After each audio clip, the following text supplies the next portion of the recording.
Welcome to Rossin Connection, a podcast about all things Lehigh engineering, coming to you from the P.C. Rossin College of Engineering and Applied Science at Lehigh University.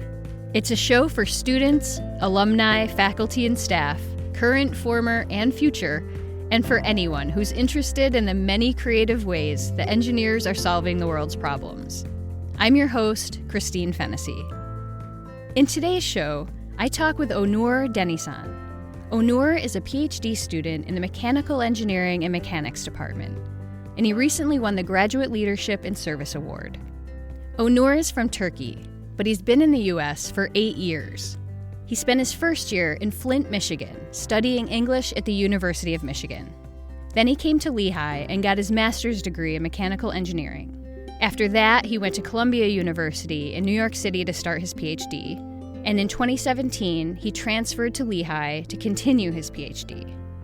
Onur researches origami-based mechanism design. He combines origami, the Japanese art of paper folding, with mechanisms and robots. The goal is to make them collapsible and deployable. He expects to finish his PhD next spring, and he plans to stay in academia, where he'll use his research to solve problems in space systems. Because one of NASA's biggest challenges is trying to figure out how to transport and deploy bulky objects into space. I spoke with Onur about his journey as an international student. When he came to the US 8 years ago, it was the first time he'd ever left Turkey. And when the pandemic hit, he thought he might have to go back. But he says, just like the university has always done for him, Lehigh stepped in to help. Can you just start by telling me about where you're from in Turkey, a little bit about what it's like there? Sure. I was born in Turkey. I can say my city in the middle of Turkey called Malatya. It's not a big city, but it's not like a small town. But I live in nature because we had so many apricot trees. And Malatya, my city, is very famous for the apricots. Therefore, I can say that I live a place combination of the city life and the nature life. And what did you love the most about living there? Well, I think I like the apricots. That's the most great things in my city.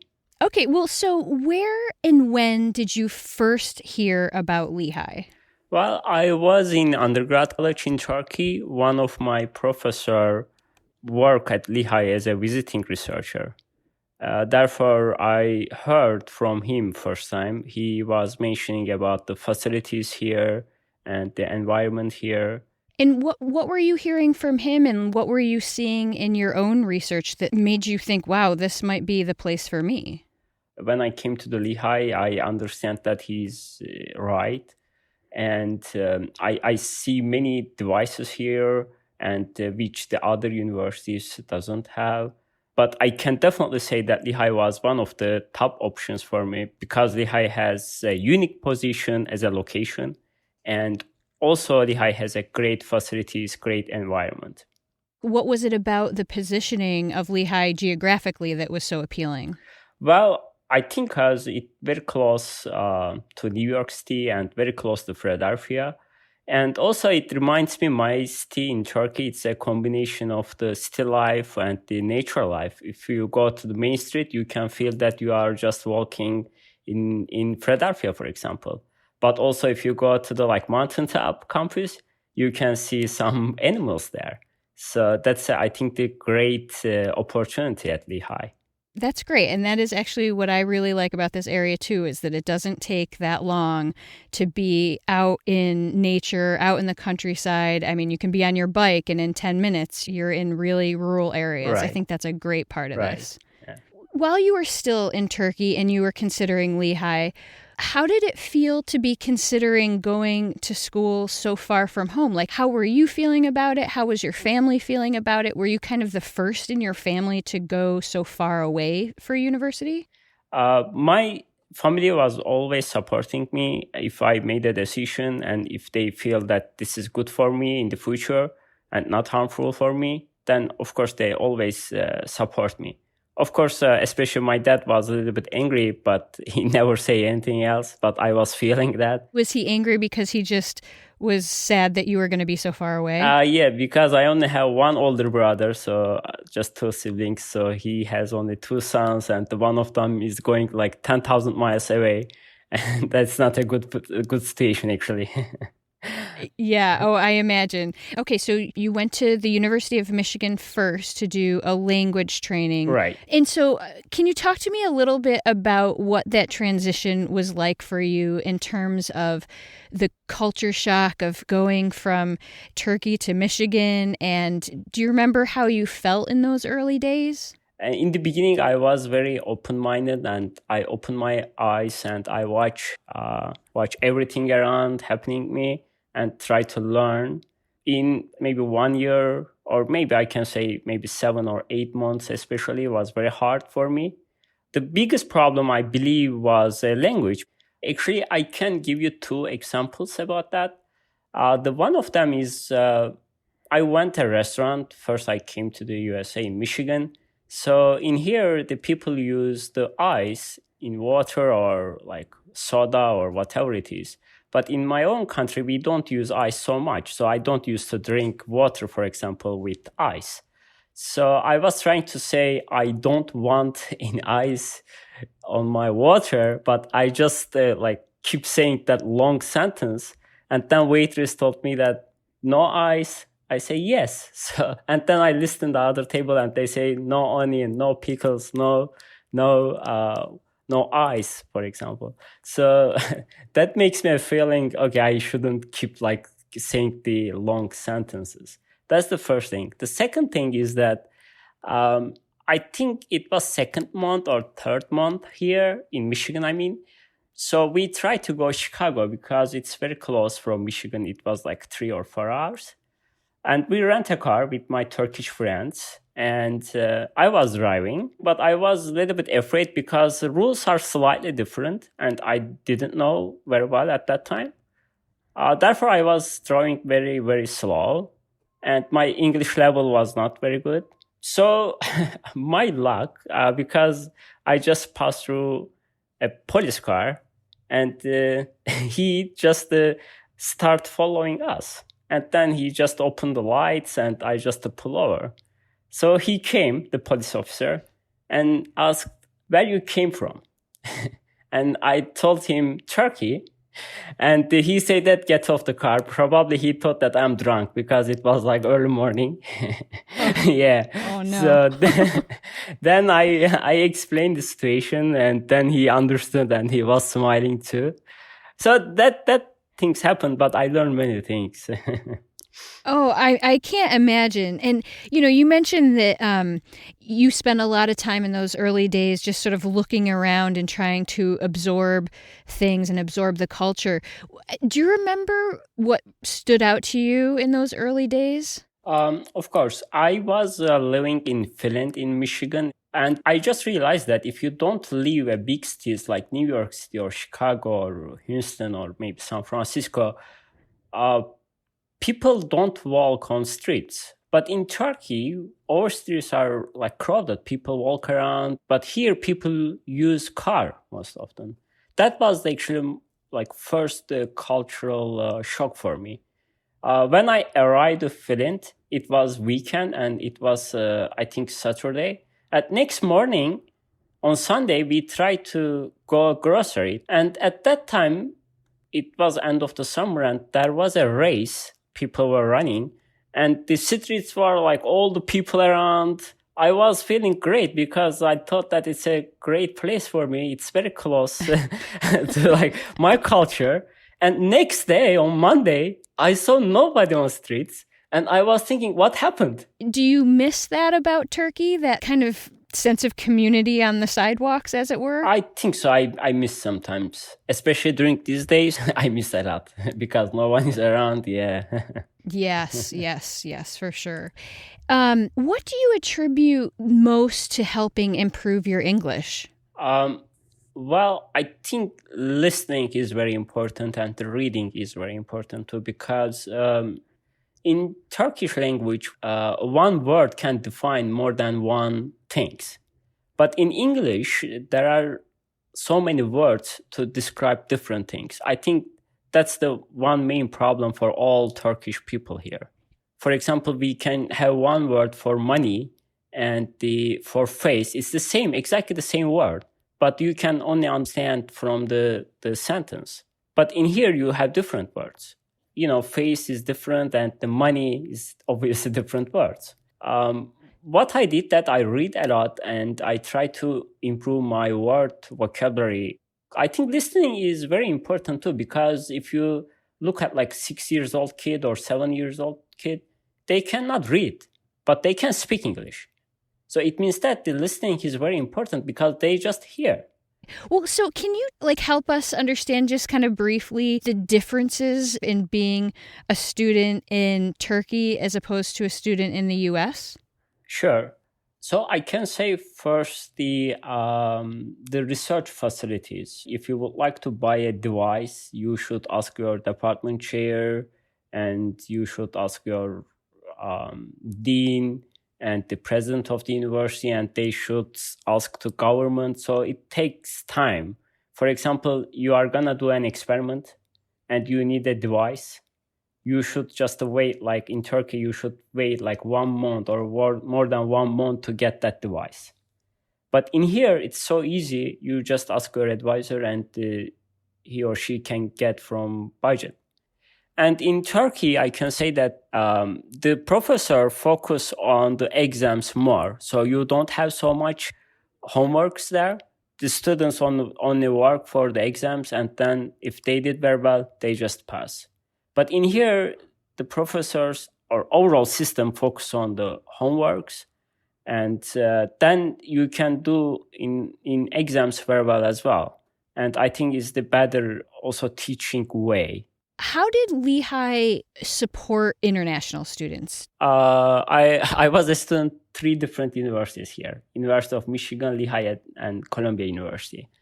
And the University of Michigan and Columbia universities have like 20, maybe 30,000 students. So if you are at Lehigh, you can just walk through your international office and you can directly ask your questions to them, and they are very helpful. And after a couple visits, actually you know them and they already know you. That's the great things. But if you are in the big universities, they even don't know you. You have to do appointment to go there. And they just need to spend time like couple or 3 minutes with you because there are so many students are waiting. And also international office here is very supportive. They always keep updating the information for you. That's, I think, the great things, and they work very well. Oh, that's great. Now, as I understand it, in your time at Lehigh, you've been involved in a lot of different things. You've been on the Graduate Student Senate, you've been on the Parking Appeals Committee, you've been involved with the National Robotics Week. How and why did you get involved with all of these things? Because I can imagine that you are plenty busy with your research, and these things all take a lot of time. And so why was it important for you to do these other things? Sure. I think people should have balanced life. So what I did that I, of course, work a lot. And in last 3 years, I and my advisor have published 2 journal articles, 2 conference articles, and another 2 journal articles are under review. So I just try to be a more social person. I try to meet new people, and I try to involve different committees, and such as Parking Appeals Committee. I think that was very great for me. I learned many things from them, and I met many people. Also, I was swimming 3 or 4 days during the week, and also that gave me a kind of opportunity to meet the Lehigh community because I was going to the different pools. Yeah, all of these things were just giving me an opportunity to have balanced life, and then I feel great. That's great. I believe that that is completely true, and you're very wise. When Thank you you. say that you learned a lot on the parking appeals committee in particular, what do you think you learned? I can imagine that committee is very busy. Yes, it is. So basically, we just try to make a decision on the appeals, and you just read so many the letters there, and you just understand then how people can think, because they have a ticket and they are not agree with it, and they just try to explain their situation, and they are just trying to explain why they are right. So, and then that gives me at least an opportunity to how people can think. I still keep that position for sure. Well, that is so interesting. What about the Graduate Student Senate? Are you still involved with that? And just tell me a little bit about that. Why did you find that valuable? First of all, you can meet the many graduate students. The second thing is that you can see the decision there, because the university make a decision and it affects the grad students as well. And this is the place you can discuss, and you can hear from your department grad students, and then you can say their disagreement to the university administration too, because everyone cannot contact the university administration, and they just told you, and as a unit representative, one of your responsibilities is just telling their disagreement to the university administration. So it's a kind of the bridge between the administration and the students. You recently won the Graduate Leadership and Service Award. So what does that distinction mean to you? Well, I think, first of all, I can say that I feel amazing to get that award. I feel that this award showed me that I'm doing something different and better than others. I feel really, really amazing about that. The second thing is that this is the proof of my life at Lehigh, actually. I would like to give you an example. So if you are a PhD student and you can say, I work hard, but end of the day, if you don't publish any article or any result of your research, it means there's something wrong in your research or you are a liar. But right now, if someone asks me what I did, I can show directly that award, and I can say, this is the proof of my life and what I did at Lehigh. And that's a great thing, I think. And when you say this is the proof, you're referring to this particular award, this distinction? Of course, yes. Because it shows you I socially, I am very active, and also academically also I'm doing something. Right, right. One of the things that I read about your nomination was that the person who nominated you talked about not only your physical journey from Turkey to the United States, but also your educational and your emotional journey. Can you just describe for me a little bit that emotional journey? Talk about that a bit, because I think a lot of students, whether they're international or not, can relate to the struggle of trying to fit into a new place, being far from home, feeling a lot of pressure to succeed. And obviously, if you're also an international student, dealing with the language barrier at first anyway. So can you talk a little bit about your own sort of emotional journey that's gotten you to, a place where I feel like I'm talking to a very confident, well-adjusted, happy person. Thank you. Thank you. And excuse me if I'm making an assumption there, but can you just talk a little bit about that? Sure. Well, I think this is something so hard to describe, but I can give you my example. In Turkey, I was living with my family, and I went to college in the same city which I was born. So it means that if something bad happened, always someone in my back, like my family and like my older brother. So I was so confident to do the different things. But when I came to here, you are alone. And like you said, is the language is the big barrier. But time by time, you learn something, and just emotionally you are being more strong, because you have to deal everything with yourself.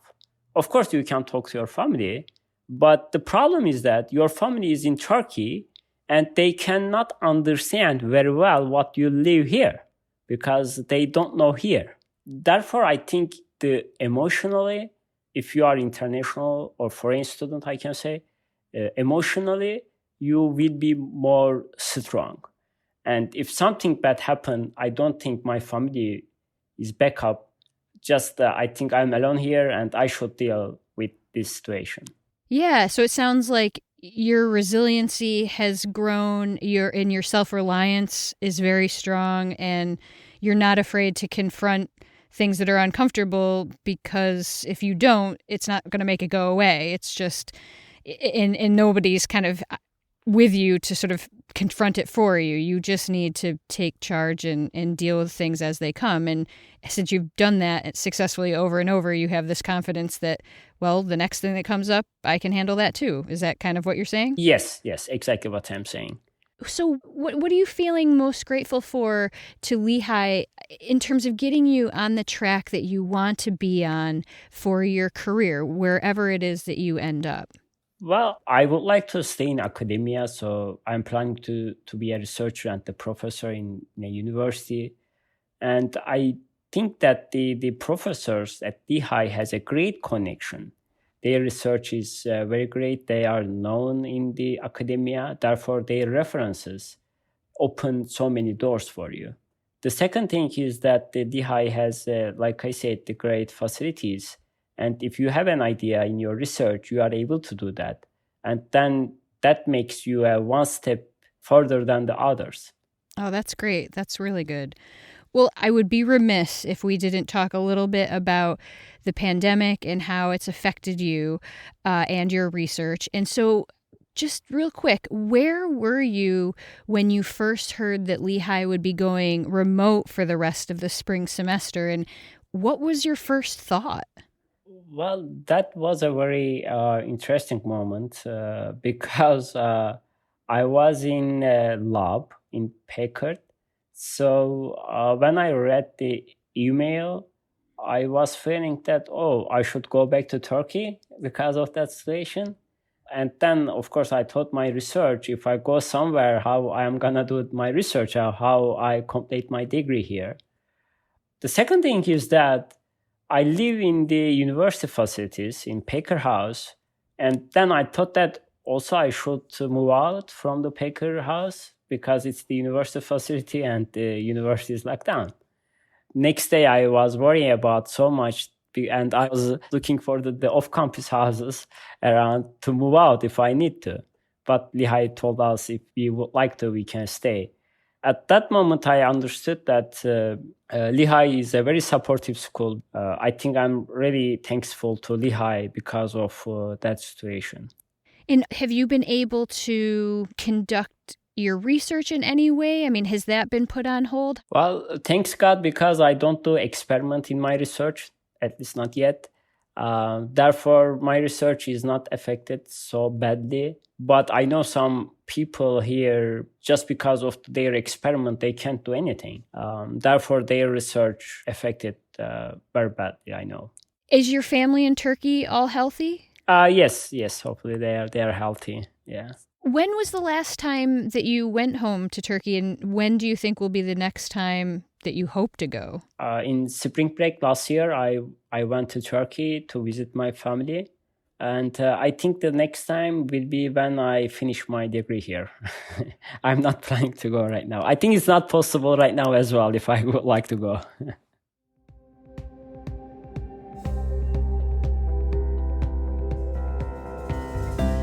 That's it for today's show. I'm so grateful to Onur for sharing his story. And he wants to thank his advisor, Professor Meng-Sang Chu, in the Mechanical Engineering and Mechanics Department, and the selection committee that granted him the Rawson College of Engineering and Applied Science Graduate Leadership and Service Award. The award recognizes students who exhibit leadership through service as a means of improving the quality of graduate student life in the engineering college and making the graduate experience better for all. In our next episode, I'll talk with a Lehigh alum about caring for recovering COVID patients and the struggle that people like him feel about whether or not they're doing enough. Rawson Connection is produced by me, Christine Fennessy. Music in this episode is by Blue Dot Sessions. You can find us on Apple Podcasts or wherever you choose to listen. You can send us story suggestions or feedback on Twitter at Rawson Podcast. And for more information about academic programs at the PC Rawson College of Engineering and Applied Science, head to engineering.lehigh.edu. Thanks for listening, and stay safe.